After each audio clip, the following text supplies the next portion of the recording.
CRCL stock analysis and price predictions for 23rd of July, Wednesday and onward. So is Circle Internet Group stock a buy? I will be breaking all of it down in this brief short 1 minute video. Simply put, I'm open-minded for those longs, but with 43,000 videos and 5 years of experience while documenting everything, I've shown you what's printing and what's not, what's making me money and what's not. And specifically with CRCL, I know it's in my demand zone, but do not assume that I'll be just buying, like, this is pre-market, of course, like 6:27 a.m. But if rules are not met, there's no way I'm gonna buy.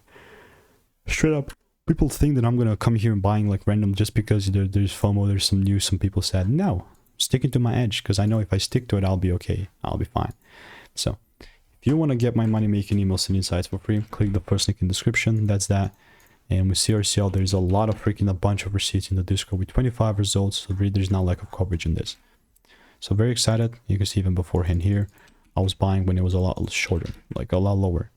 It began when it was just beneath $3, right? Was it 3? No, it was 76, my bad. Yeah. Goodbye, Ninja.